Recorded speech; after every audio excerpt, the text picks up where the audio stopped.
Leitura do livro do Eclesiástico. Aos arrependidos Deus concede o caminho de regresso, e conforta aqueles que perderam a esperança, e lhes dá a alegria da verdade. Volta ao Senhor e deixa os teus pecados, súplica em sua presença e diminui as tuas ofensas. Volta ao Altíssimo, desvia-te da injustiça e detesta firmemente a iniquidade. Conhece a justiça e os juízos de Deus e permanece constante no estado em que Ele te colocou, e na oração ao Deus Altíssimo.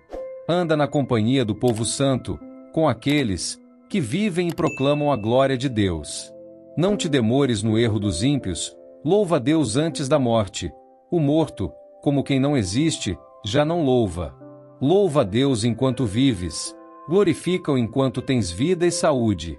Louva a Deus e glorifica-o nas suas misericórdias.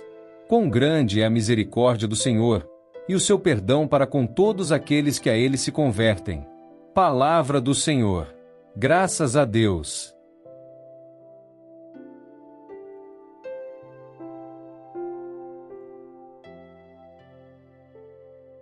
Proclamação do Evangelho de Jesus Cristo segundo São Marcos. Glória a vós, Senhor.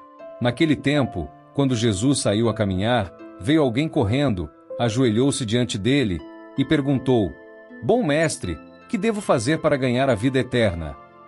Jesus disse: Por que me chamas de bom? Só Deus é bom, e mais ninguém. Tu conheces os mandamentos: não matarás, não cometerás adultério, não roubarás, não levantarás falso testemunho, não prejudicarás ninguém, honra teu pai e tua mãe.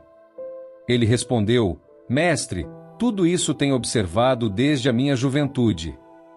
Jesus olhou para ele com amor e disse: Só uma coisa te falta. Vai, vende tudo que tens e dá aos pobres, e terás um tesouro no céu. Depois vem e segue-me. Mas quando ele ouviu isso, ficou abatido e foi embora cheio de tristeza, porque era muito rico. Jesus então olhou ao redor e disse aos discípulos: Como é difícil para os ricos entrar no reino de Deus.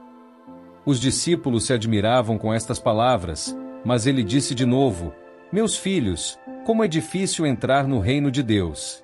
É mais fácil um camelo passar pelo buraco de uma agulha do que um rico entrar no reino de Deus. Eles ficaram muito espantados ao ouvirem isso, e perguntavam uns aos outros: Então, quem pode ser salvo? Jesus olhou para eles e disse: Para os homens isso é impossível, mas não para Deus. Para Deus tudo é possível. Palavra da salvação. Glória a vós, Senhor.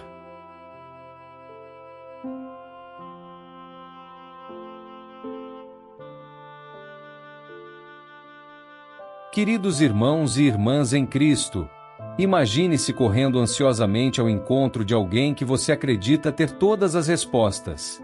Seu coração bate acelerado, sua respiração ofegante, enquanto você se ajoelha e faz a pergunta que tem consumido seus pensamentos: O que devo fazer para alcançar a vida eterna? Esta cena, tão vividamente descrita no Evangelho de Marcos, não é apenas um relato histórico de um encontro entre Jesus e um jovem rico. É um espelho para nossas próprias almas, um convite para examinarmos nossos apegos mais profundos e nos perguntarmos: o que realmente nos impede de seguir a Cristo com todo o nosso coração? O homem que se aproxima de Jesus parece ter tudo: riqueza, posição social, até mesmo uma vida moralmente exemplar. Mestre, tudo isso tenho observado desde a minha juventude, ele declara com sinceridade. Podemos imaginar sua expressão esperançosa, talvez até confiante. Afinal, ele havia cumprido todas as regras, seguido todos os mandamentos. Certamente estava no caminho certo, não? E então vem o momento transformador. Marcos nos diz algo extraordinário. Jesus olhou para ele e o amou. Antes de qualquer desafio, antes de qualquer chamado mudança, há este olhar de amor. Um olhar que penetra além das aparências, além dos sucessos e realizações, até o âmago do ser. Um olhar que vê não apenas quem somos, mas quem podemos nos tornar. É a partir deste amor que Jesus faz seu convite revolucionário. Uma só coisa te falta. Vai, vende tudo que tens, dá aos pobres, e terás um tesouro no céu. Depois, vem e segue-me. Podemos quase sentir o choque, o desconforto, a luta interior daquele homem. O texto nos diz que ele ficou abatido com esta palavra e foi embora triste, porque tinha muitos bens. Que ironia dolorosa! Ele veio buscando a vida eterna, mas não conseguiu abandonar o temporal para abraçar o eterno.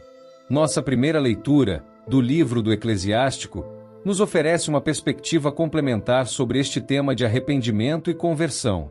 Volta para o Senhor e abandona o pecado, nos exorta o autor sagrado. Roga em sua presença e diminui as tuas ofensas. Este chamado ao arrependimento não é um convite à autocondenação ou ao desespero. Pelo contrário, é um chamado à esperança, baseado na infinita misericórdia de Deus. Como nos lembra o Eclesiástico, como é grande a misericórdia do Senhor e seu perdão para os que se convertem a Ele. A pergunta que enfrentamos hoje é: o que nos impede de responder plenamente ao chamado de Cristo?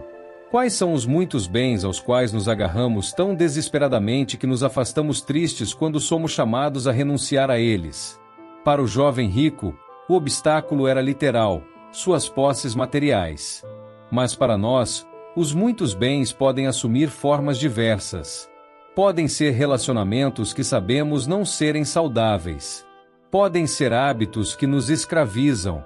Podem ser ambições que consomem nosso tempo e energia. Podem ser amarguras e ressentimentos que nos recusamos a abandonar. Podem ser, simplesmente, nossos planos e agendas cuidadosamente elaborados, aos quais nos agarramos mesmo quando Deus nos chama para algo diferente. O Eclesiástico nos lembra uma verdade profunda: que pode um morto louvar a Deus, se já não existe? Esta pergunta retórica aponta para uma realidade espiritual vital. O pecado nos torna espiritualmente mortos, incapazes de louvar verdadeiramente a Deus. O arrependimento, por outro lado, nos traz de volta a vida, restaura nossa capacidade de louvor e gratidão.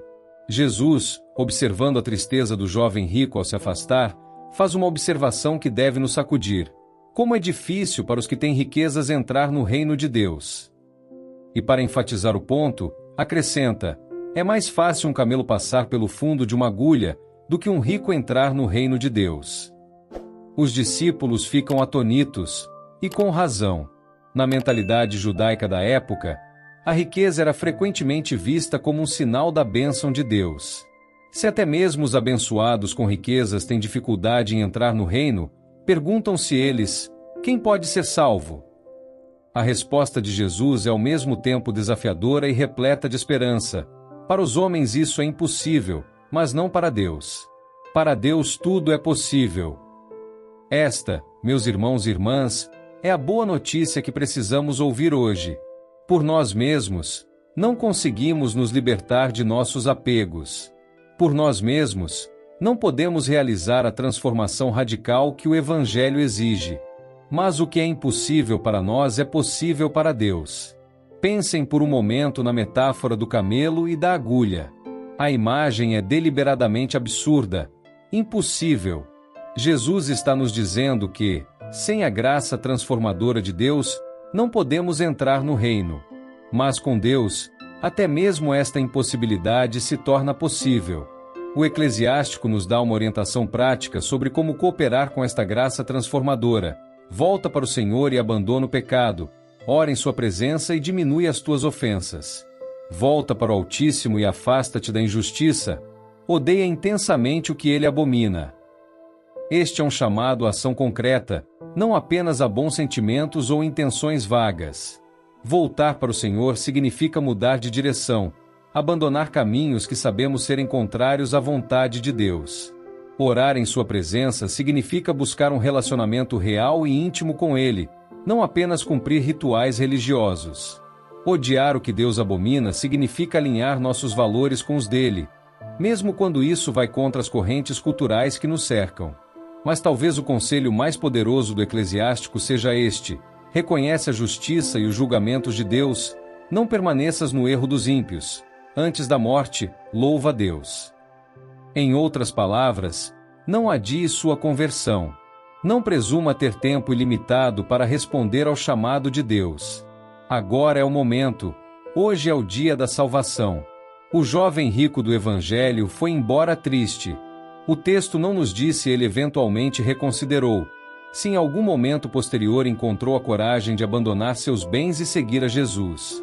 Sua história permanece como um alerta para nós: o perigo de adiar, de negociar, de tentar encontrar um caminho mais fácil que não exija a entrega completa que Jesus pede. Meus irmãos e irmãs, Jesus olha para cada um de nós hoje com o mesmo olhar de amor que dirigiu ao jovem rico. Ele vê além de nossas fachadas, além de nossas realizações e fracassos, até o núcleo de quem somos. E com amor, ele nos convida: vem e segue-me. Que possamos ter a coragem de examinar honestamente o que nos impede de responder plenamente a este convite. Que possamos, com a graça de Deus, libertar-nos de qualquer apego que nos mantém presos à mediocridade espiritual. E que possamos experimentar a alegria libertadora de entregar tudo a Cristo, confiantes na promessa de que o que parece impossível para nós é possível para Deus. Ao nos aproximarmos da mesa eucarística hoje, lembremo-nos de que Jesus não apenas nos chama a segui-lo, ele nos dá a si mesmo como alimento para a jornada. No pão e no vinho, recebemos a graça que nos capacita a fazer o que, por nossas próprias forças, jamais poderíamos realizar: abandonar tudo para seguir a Cristo. Que o Senhor, em sua infinita misericórdia, nos dê a coragem de responder ao seu chamado hoje, sem demora, sem reservas, com corações transbordantes de amor e gratidão. Amém.